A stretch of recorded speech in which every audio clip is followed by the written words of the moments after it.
කෘෂි නිෂ්පාදන ඍජුව අලෙවි කිරීම කියන්නේ ගොවියත් පාරිභෝගිකයාත් අතර ඉන්න අතරමැදිකරුවන් මග හැර දෙපාර්ශ්වයටම වාසි සලසන අතරේ තමන්ට ලොකු ලාභයක් ගන්න පුළුවන් ව්‍යාපාරයක්.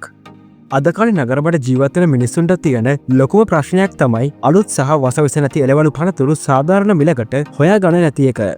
මේක පටන් ගන්න ඔබ කරන්න ඕනේ ගම්බද ගොවියන් සමග ඍජු සම්බන්ධතා ඇති කරගන්න එකයි. සතියන්තයේ හෝ සතියට දින කිහිපයක් ගමට ගිහින් අලුත්ම අස්වැන්න තොගමිනට ලබා ගන්න. පස්සේ මේව ලස්සනට පිරිසිදු කරලා ප්‍රමාණයන් අනුව වෙන් කරලා කුඩා ඇසුරුම් විදියට සකස් කරන්න. ඔබේ පාරිභෝගිකයන් සොයා ගන්න ලේසිම ක්‍රමය තමයි නගරබඩ තියෙන මහල් නිවාස පද්ධති හෝ නිවාස සංකීර්ණ. WhatsApp ගෲප් එකක් හදාගෙන ඔබේ නිෂ්පාදනවල පින්තූර සහ මිල ගණන දාලා කලින්ම ඕඩර් ලබා ගන්න පුළුවන්. පාරිභෝගිකයාගේ දොරකඩටම මේ අලුත් බඩු ටික ගිහින් දෙන්න. මෙහි විශේෂත්වය තමයි වෙනද පොයමට වඩා අඩුවෙන් පාරිභෝගිකයාට දෙන්න පුළුවන් වන අතරේම ගොවියාටත් වැඩි මිලක් දීලා ඔබටත් සැලකිය යුතු ලාභයක් ඉතිරි කරගන්න ලැබීම. නිෂ්පාදනවල නැවුම් බව සහ අවකකම රැකගත්තොත් මේක සතියට දවස් දෙකක් මහන්සි වෙලා මාසට ඇතිවෙන්න හම්බ කරගන්න පුළුවන් බිස්නස් එකක්.